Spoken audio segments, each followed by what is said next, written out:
Olá, ouvinte! Seja bem-vindo. Esse é o PetCast História, o podcast oficial do Programa de Educação Tutorial do curso de História da UF. Trabalhadores do Brasil. Vai todo mundo perder. O Plano Ursal. O reencontro do Brasil consigo mesmo. O Brasil precisa construir a bomba atômica. Filhotes da ditadura. A grave crise que abalou o regime pode ser vencida com o apoio do povo brasileiro. Isso é uma mentira, é uma pantomima, uma patuscada. Eu sou Vitória Machado, bolsista do programa, e estou aqui com a Lia Castanho. Oi, gente, eu sou a Lia, também bolsista do PET, é um prazer estar aqui. Dando continuidade à nossa série sobre o processo eleitoral brasileiro, trouxemos comentários da cientista política Ananda Marques e a convidada Nayara Coelho. Oi, gente, obrigada pelo convite, estou muito feliz de estar aqui, achei a ideia do PetCast super interessante, super legal. E como foi apresentada, meu nome é Nayara Coelho, eu sou advogada, sou mestra em Direito e Sociologia e eu sou pesquisadora sobre mulheres e política e a relação disso com o direito. Então, a partir de uma perspectiva para além da ciência jurídica, eu analiso, pesquiso e, enfim, tenho trabalhado com isso. Nesse segundo episódio, nós vamos abordar a batalha e a obtenção do sufrágio feminino no Brasil, né? E também a formação da trajetória dita como uma primeira onda feminista brasileira. E, além disso, a gente também vai refletir um pouco sobre a participação efetiva das mulheres na política ao longo da história e também nos dias atuais. Excluída dos livros didáticos e das narrativas tradicionais em nossa sociedade, a história das mulheres se faz presente e possui grande importância nesse episódio. Temos como marco o ano de 1932. O decreto número 21.076 finalmente permitiu o voto feminino. Contudo, é importante ressaltarmos que as mulheres já vinham expressando interesse em participar do processo eleitoral. Temos, em 1885, a gaúcha dentista Isabel Matos, reivindicando o direito de voto por ter um diploma, e 5 anos mais tarde, nos primeiros anos da República, a baiana Isabel Dilon, apresentando-se como candidata a deputada na primeira Constituinte republicana. Além dessa, temos as famosas Leolinda Daltro e Berta Lutz, consideradas pioneiras e mobilizadoras da luta pelo sufrágio. É necessário falar que, mesmo não mencionadas, as mulheres integraram diversos movimentos políticos e sociais ao longo da história. Confinadas ao lar e consideradas emocionais demais, as mulheres nem eram mencionadas nas constituições. Não havia uma proibição legal sobre sua participação nas eleições. Entretanto, havia um consenso na sociedade que perdura até os dias de hoje de que política não é lugar de mulher, que as impediam de participar. Sendo assim, a obtenção do sufrágio, a ocupação dos partidos pelas mulheres e até mesmo o desenvolvimento de políticas públicas foram e ainda são processos envoltos de muita luta. Sendo assim, a luta pelo sufrágio feminino foi considerada a expressão da primeira onda feminista no Brasil, movimento majoritariamente branco e burguês que obteve direito a voto em 1932. Os valores de liberdade e igualdade, instaurados pela Revolução Francesa, contagiaram mulheres ao redor do mundo para a luta do direito político em distintos momentos do processo histórico. Diante disso, gostaríamos de perguntar: a obtenção do voto feminino significou maior participação política? Quais foram as consequências? Primeiramente, vamos ouvir um comentário da Nana e logo depois a Nayara. Bom, a conquista do voto feminino não necessariamente significou a maior participação política das mulheres, tanto que foi obtida em 1932, nós estamos em 2020, né, décadas depois, e as mulheres ainda são subrepresentadas na política brasileira, porque ter direito ao voto não significa necessariamente participar. A mulher, para participar da vida pública, ela precisa se livrar das amarras da vida privada. Porque os homens participam da vida pública de forma mais livre exatamente porque existe a exploração do trabalho feminino, né, esse trabalho invisível, não remunerado, que é o trabalho de manutenção da vida. Então, as mulheres não têm como participar da vida pública se elas estão cuidando da vida privada dos homens. A não ser que sejam mulheres brancas, de classe média, que acabam delegando esses cuidados da vida privada a outras mulheres, né, numa lógica de exploração, de reprodução da exploração.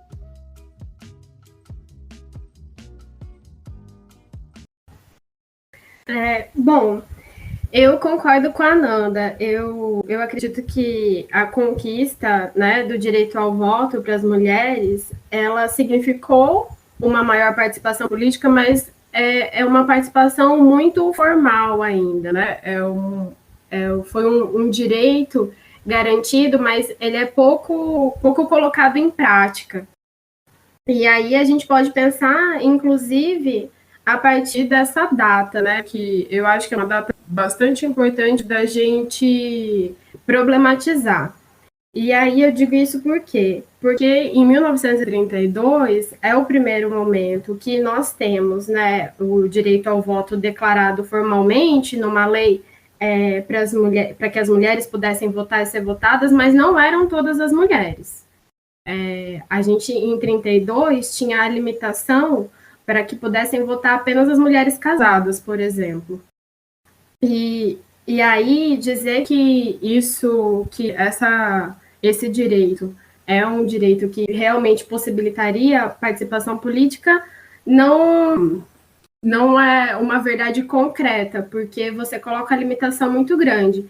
E aí, esse direito ao voto para as mulheres, ele de 1932 a 1945, ele vai ganhando novas condicionantes, né? Depois se passa para a mulher que é casada e que tem sustento próprio, a mulher que tem um cargo público, vai passando por diversas modificações, e só em 1945 que a gente tem uma legislação nacional que vai garantir esse sufrágio feminino nas mesmas condições que o voto masculino. Então, a gente tem uma diferença aí grande de quando é dada essa data oficial.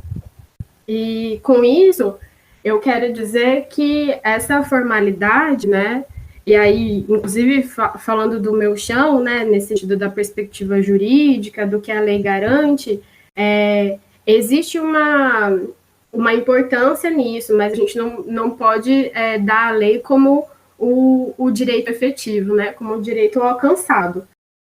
E nesse sentido, aí o que eu posso dizer é que as consequências vão ser uma reivindicação ou uma exploração do que pode ser esse direito também a partir da legislação, né? Como a Lia apresentou, já existiam movimentos de mulheres muito antes de 32, que buscavam esse direito por via de manifestações, vias de articulações políticas, e depois dessa garantia legal, a gente vai ter, por exemplo, o que é, até hoje, né, conhecida como lei de cotas, mas na verdade, essa proporcionalidade entre mulheres e homens na política. Então, eu acredito que tem uma consequência de se tornar um instrumento também para a reivindicação. Mas, concordando com a Nanda, assim, ainda é muito ineficiente. Dando continuidade ao que a gente está falando, de lei, principalmente, existem algumas problemáticas relacionadas a isso que seriam interessantes da gente colocar, né? Acontece que desde 1997, a gente tem uma lei no Brasil que garante um espaço mínimo de 30%, né, de mulheres para concorrer a cargos nas câmaras legislativas, municipais, Câmara dos Deputados e tudo mais. Mas, na prática, o que acontece é que, quando os partidos eles não estão fixados exatamente nessa margem obrigatória, né, ficando sempre aí nos 30% e pouquinhos por cento de mulheres na legenda, ou seja, nunca mostrando um crescimento, uma evolução na participação dessas mulheres, né, os partidos simplesmente fraudam esses registros. E aí, uma realidade nesse sentido é a existência de mulheres candidatas laranja, né? Que são candidaturas que existem realmente só para cumprir a obrigatoriedade da lei. E existe um levantamento feito pelo jornal G1, no contexto das últimas eleições de 2018, mas também analisando as eleições anteriores, que denuncia isso, né? E nessa matéria também é indicada a forma como se é averiguado, né? Se uma mulher é uma candidata laranja ou não, se essa candidatura é legítima ou ilegítima. E aí a gente chega num dado que é muito lamentável, né? Que indica que as mulheres, elas foram 85% dos 18.500 candidatos que não receberam um voto sequer no Brasil nas eleições de 2016. Então, quando se pretende checar se a candidata é laranja, usa-se esse critério. Mas, assim, é importante a gente perceber que, muitas das vezes, ignorar fatores socioculturais que envolvem a não expressividade das mulheres nas eleições também é uma coisa que leva ao erro, né? Porque as mulheres não serem votadas, isso diz coisas para além dessa análise binária de é legítima ou é ilegítima a candidatura. Porque o que se tem, na verdade, é a candidatura efetiva dessas mulheres, muitas vezes, mas sem o apoio dos seus próprios partidos políticos, né? Fora diversos outros problemas sociais que envolvem a presença das mulheres nesse espaço. A gente sabe que a dupla ou tripla jornada de trabalho é a realidade da maioria das mulheres brasileiras. Então, muitas das vezes se torna muito difícil que uma mulher, uma candidata, siga uma agenda pública, uma agenda de política, de propaganda, enfim, quando fica a cargo dela cuidar de todos os assuntos relacionados à vida privada. A gestão da casa, o cuidado dos filhos, e, enfim, né, todas essas coisas que, no geral, são responsabilidade de mulheres e nunca de homens. Então, o que a gente percebe é que a estrutura machista e patriarcal que a gente vive, ela está posta, né, a todo momento, como um obstáculo para a presença dessas mulheres no espaço da política. Então, assim, por mais que exista um movimento de expansão da atuação política feminina, se a gente analisar o passado, por exemplo, hoje em dia a gente tem mais mulheres na política do que há 20, 30, 40 anos atrás. Mas a pergunta que fica, né, a nossa segunda reflexão desse momento do episódio, é que, de fato, o número de mulheres na política, de uma maneira geral, aumentou. Porém, essas mulheres conseguem espaços relevantes, né? Elas estão nos espaços de poder. Viemos, ao longo desses anos, sendo alavancadas aí para estar nesses espaços, só porque hoje em dia a gente teve uma melhora se comparar com o passado. Então, essa é a primeira pergunta. E uma outra, né, de se existem políticas mais efetivas, no sentido de garantir que as mulheres estejam, de fato, presentes para concorrer a cargos, né, enfim, presentes no processo eleitoral de uma maneira geral.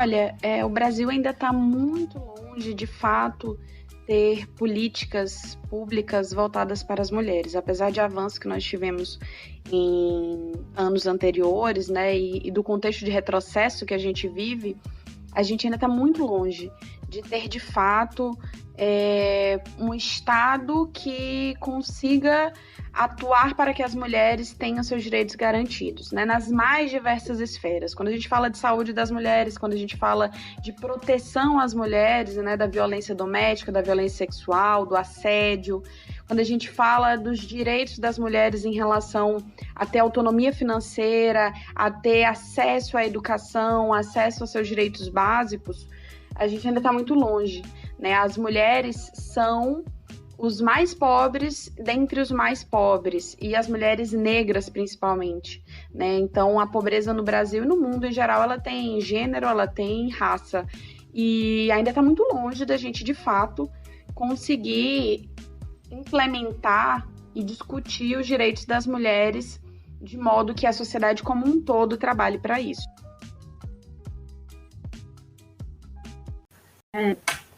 Bom, realmente o Brasil está muito longe de ter qualquer tipo de política ou legislação que pretenda realmente acabar com essa desigualdade. A gente tem, como foi mencionado, né, a lei de cotas que prevê essa proporcionalidade de no mínimo 30% de um gênero e no máximo de 70% de outro gênero no registro de candidaturas por partido. E isso é muito pouco, né? E aí, por que é importante colocar que apesar dessa lei existir, ela é mínima? Primeiro que não existe uma consequência, uma punição para os partidos que não cumprem essa proporcionalidade. Né? Então, a gente viu, por exemplo, nas eleições passadas, teve um escândalo muito grande do número de candidatas laranjas. Esperou-se, acho que, assim, que as decisões do judiciário com relação a isso trouxesse algum tipo de modificação para que a lei tivesse alguma forma de ser mais cobrada dos partidos, e não aconteceu, né? A gente teve um escândalo de muitas candidatas laranjas, né, como foi esse dado que a Vitória trouxe, e a gente não teve responsabilização dos partidos. E aí, o que acontece?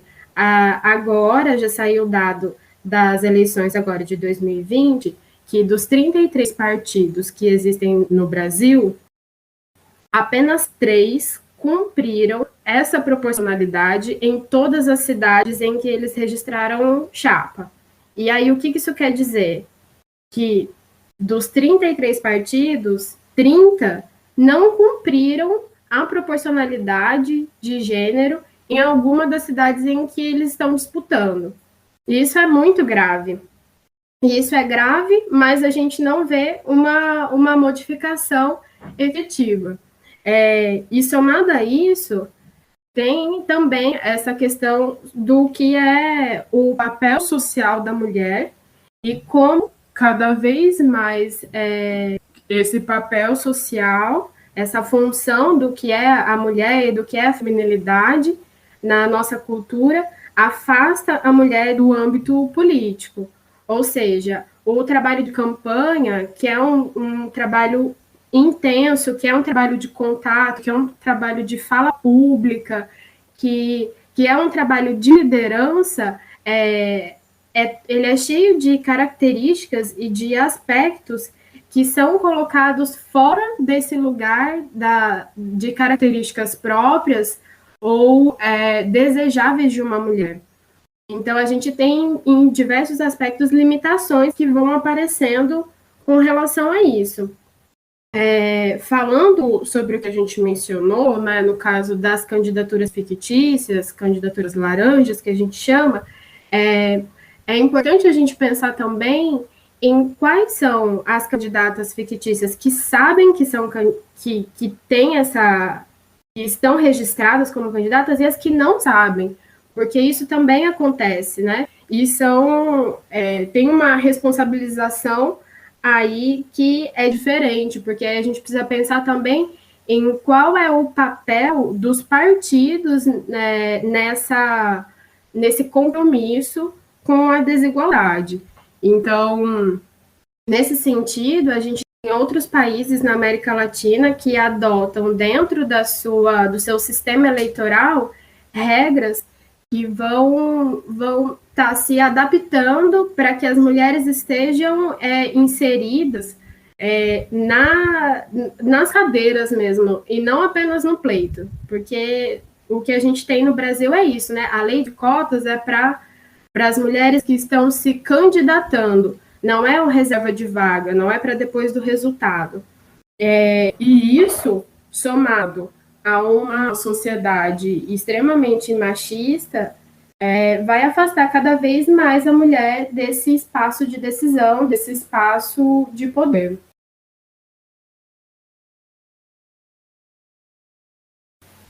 É interessante também a gente extrapolar essa esfera mais quantitativa, no sentido da presença das mulheres na política, e também fazer uma análise do conteúdo das políticas públicas, né? Então, a gente já comentou ao longo da conversa que a gente consegue sim observar a proeminência das mulheres na política. Entretanto, essas mesmas figuras muitas vezes defendem e instituem medidas que não levam em consideração e até mesmo se colocam contra, né, em forma de ataque direto à integridade das mulheres e a direitos já conquistados ao longo da história. Então, tendo um pouco isso em consideração, a gente gostaria de levantar a seguinte questão: quais são os limites da representatividade, né? Ter mulheres dentro das instituições políticas significa necessariamente que as pautas das mulheres e seus direitos estão sendo defendidos e implementados?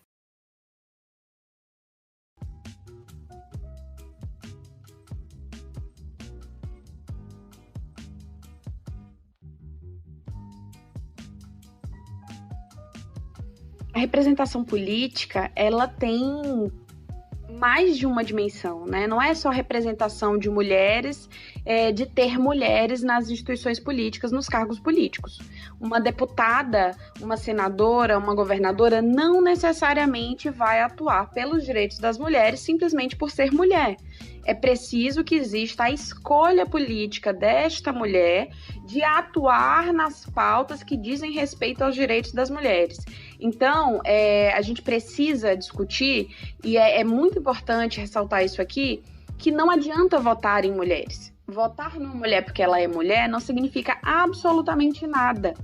Você precisa votar numa mulher que, de fato, defenda os direitos das mulheres e que esteja alinhada aí com as suas expectativas de que direitos são esses, de que pautas são essas e de que discussões você deseja que a parlamentar, enfim, ou até mesmo no executivo, que essa figura represente para você. Então, as mulheres ocupando espaços nos cargos de poder nada mais quantitativamente falando, do que trocar um homem por uma mulher, né? Qual a diferença de você ter um homem que não defende os direitos das mulheres e você ter uma mulher que não defende os direitos das mulheres? Não faz nenhuma diferença. Então, a representatividade, a representação política, ela tem limites, né, que são limites qualitativos, quando você está falando de qualidade da representação, qualidade da própria democracia, da participação das mulheres nos jogos de poder.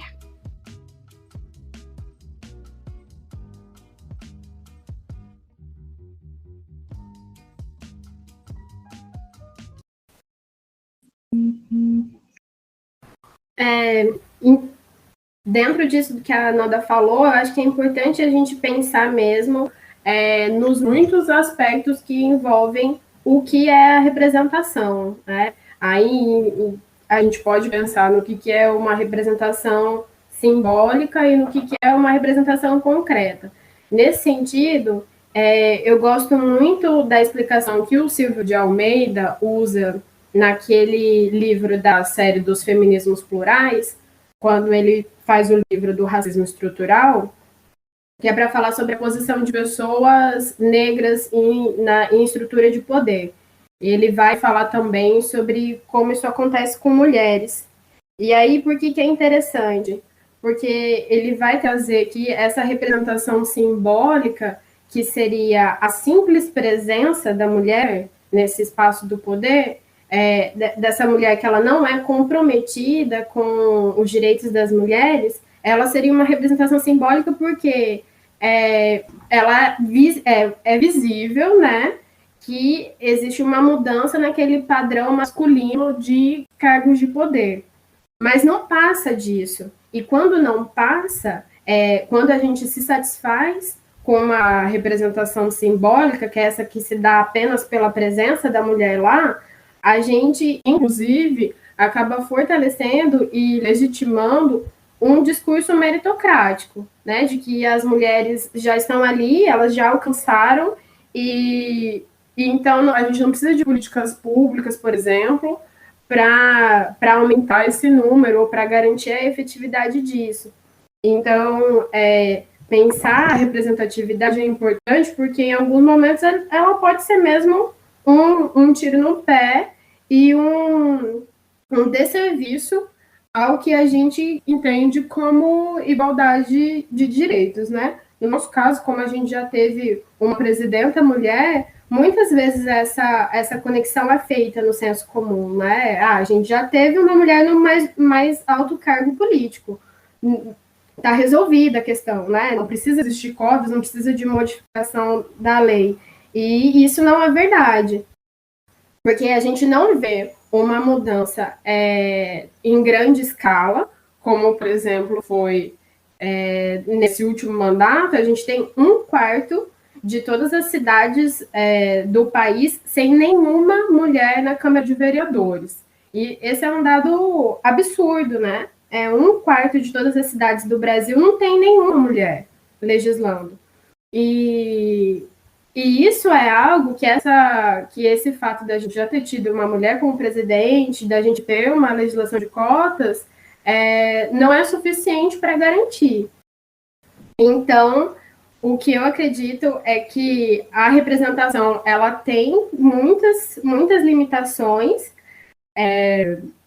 mas ela é algo importante, né? Pensando que nessa eleição de agora a gente teve um aumento de mulheres candidatas, o que eu gosto de dizer é que você consegue encontrar uma mulher que tenha a sua perspectiva política no momento de votar, sabe? Então, não é por isso que enfim, candidatas mulheres não estão ali no pleito e não são candidatas fortes e suficientes para que se tenha mulheres comprometidas mesmo com a pauta de mulheres. Por exemplo, na eleição passada, a gente teve um aumento de mulheres no Congresso Nacional. A gente teve um aumento que foi de 26 mulheres em números concretos. Isso não significou necessariamente que a gente teve uma mudança de como as pautas dos direitos das mulheres foram geridas nessa Câmara. Por quê? Porque foram mulheres que não têm compromisso com a emancipação feminina, não têm compromisso em firmar que a desigualdade de gênero é uma desigualdade que ela precisa ser pensada para que seja o mais breve possível, né? Enfim, extinta, para que a gente tenha isso. Então, eu gosto sempre de pensar na representação política não como um fim, mas ela como um meio. Porque o fim, o que a gente quer é uma transformação social, que essa disparidade de poder, e aí poder nos mais diversos âmbitos e não apenas na política, que isso possa ser alterado. Então, a representação ela vai ser o meio para essa transformação, né? Mas ela não é necessariamente o fim. Pensando que a gente tem agora um ano de eleições, é o momento de estar colocando esse meio aí em xeque para a gente estar cada vez mais próximo da transformação que a gente quer. Caminhando para as considerações finais, eu queria reafirmar, né, esses limites da representatividade, mas também sua importância. Eu acho que a conquista do direito do voto feminino foi grandiosa, mas é aquilo, nós mulheres estamos sempre em luta, é uma conquista no meio de várias que ainda temos que construir, temos que lutar, temos que buscar. E eu acho que para isso é muito importante a gente estar atento às pautas emancipacionistas femininas e que buscam a igualdade, né, a equidade de gênero na sociedade. O que eu acho que eu espero também é que dentro dessa política que está aí prometendo ser feminista, que a gente construa esse espaço, a gente ultrapassa as esferas, né, da ética do cuidado, porque o que a gente vê hoje, quando as mulheres ocupam a política, é uma reprodução de um estereótipo de que a mulher é aquela que é responsável por cuidar. Então, as mulheres normalmente elas são direcionadas para a área da educação, a área da saúde. Eu acho que isso é um padrão que a gente tem que quebrar também, porque o lugar de mulher pode ser na segurança pública, pode ser em outros cargos. Eu acho que essa é uma pauta que a gente ainda tem que ultrapassar. E é isso. Eu acho que é como o Beauvoir diz, né, que a nossa, que não se esqueça que basta uma crise política, econômica ou religiosa para que os direitos das mulheres sejam questionados. Esses direitos não são permanentes. Eu acho que a nossa luta, como eu já falei, ela é contínua e a gente tem que estar sempre alerta, mesmo que isso seja cansativo.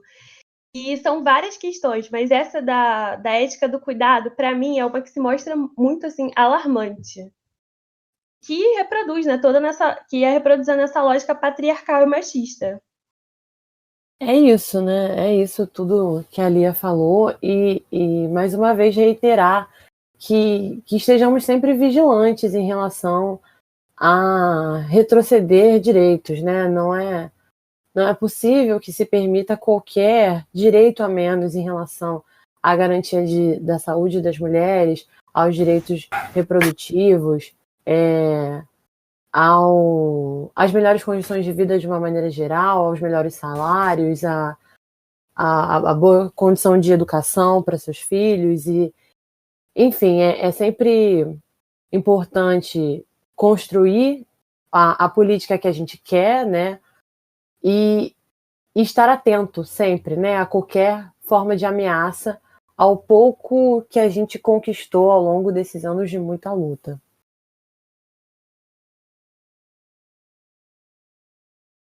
Eu acho que a gente podia agora fazer os agradecimentos, né?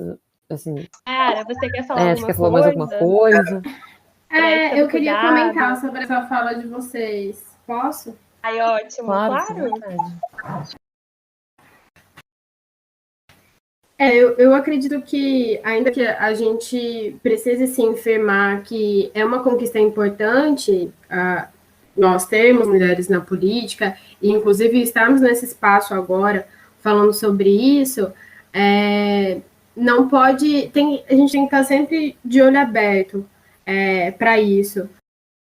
Inclusive para que a gente não sejamos nós, né, quem vai reproduzir também essa figura da mulher universal, né, na política. A gente precisa lembrar que a condição da mulher negra, da mulher indígena, da mulher trans na política, ela ainda está muito aquém das poucas mulheres que acessam esse espaço. Então, é importante para que, quando ali atrás, né, a reprodução na política do que é o lugar da mulher nas funções de cuidado, é importante para a gente pensar, primeiro, que para as mulheres isso não é vantajoso, porque muito a gente vai estar vendo agora das candidatas dizendo, né, colocando a cidade, o âmbito político, como uma extensão do seu lar, e ela como uma boa gestora do lar, então como uma boa gestora da casa.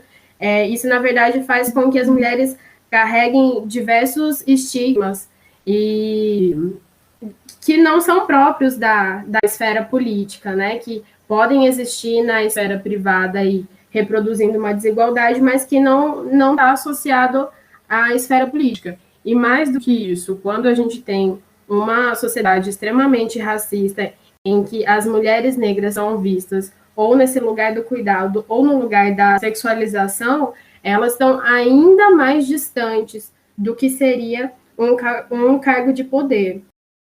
Porque essas mulheres, como a Vitória também colocou, onde existe a ausência do Estado, no sentido dos cuidados, de cuidado com criança, cuidados com idosos, as mulheres estão nesse lugar, tapando esse buraco. Ou, quando não é o lugar da ausência do Estado, é o lugar do excesso dessa exploração capitalista, né? Que é a mulher com uma quádrupla jornada que vai estar aí sem ter o espaço para ela reivindicar os seus próprios direitos e ter uma cidadania, ou pelo menos uma autonomia com relação à sua perspectiva política.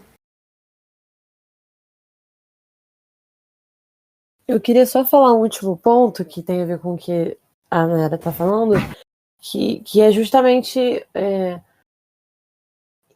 estimular uma compreensão do que é democracia que leve em consideração todas essas questões que a gente está falando, né? Porque se a gente entende que existem uma série de problemas de gênero, de classe, de raça na nossa sociedade que fazem com que mais da metade da população, no caso do Brasil, né, que tem pesquisas que indicam que nós somos 51% da população, nós mulheres, né? Então, é muito difícil, né, falar de democracia quando a gente não faz uma análise mais refinada sobre quem não está participando do jogo democrático, né? Não só as mulheres, mas negros, indígenas enfim, é realmente necessário que se questione essa democracia, né? Se olhe para ela com muito cuidado, porque não é possível que se possa aceitar uma democracia onde uma grande parte da população está retirada dos processos ativos de decisão, né? Eu costumo dizer que existe como se fosse um costume e uma questão, né, cultural, assim, de conceber a ausência de mulheres do espaço político como uma injustiça não tão grave quanto ela realmente é. Isso porque a gente tem, por exemplo, o primeiro registro do que seria uma eleição no Brasil, e aí num sistema eleitoral muito diferente, que a gente não poderia nem usar esse nome, mas a primeira vez que existiu uma eleição no Brasil foi ainda no período colonial, para fazer ali a organização de partes da nossa colônia.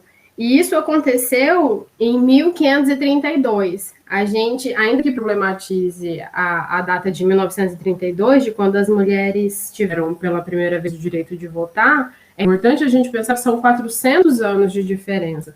Então, ainda que a gente tenha passado aí por momentos históricos e políticos diferentes, existe numa cultura que aí não é só brasileira, mas nessa visão cultural machista, que essa ausência de mulheres dos espaços de decisão é uma coisa muito, muito tranquila. E isso, quando a gente pensa em política, a gente ainda tem alguns poucos instrumentos formais, como por exemplo, a lei, para reivindicar. Mas quando a gente vai pensar, por exemplo, na academia, né, já que a gente está falando aqui dentro de um espaço da universidade, quando a gente vai falar sobre mulheres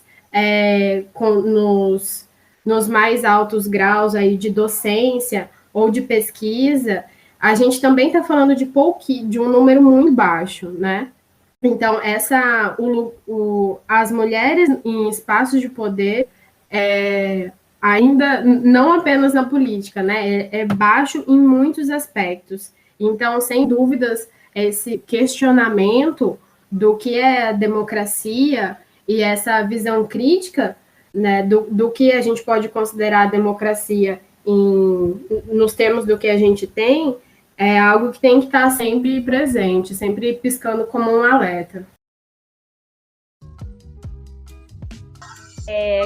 Primeiramente, queria agradecer a Nayara e a Ananda por terem topado participar do nosso podcast. Também queria agradecer a você que chegou até aqui, nos escutou o episódio todo. Você encontra a gente nas seguintes redes sociais também, se você quiser acompanhar os próximos episódios dessa série sobre eleições no Brasil. O nosso Twitter é o @PetHistória, o Instagram é PetHistóriaUF e o Facebook é PetHistóriaUF Niterói. O nosso roteiro ali foi um esforço coletivo da equipe Petcast. Nossa produção foi feita por Felipe Camargo e Maria Luísa. E a edição Guilherme Garnier. Na apresentação, eu sou Vitória Machado e tivemos a companhia de Lia Castanho. É isso, pessoal. Mais um episódio do nosso podcast. Até a próxima.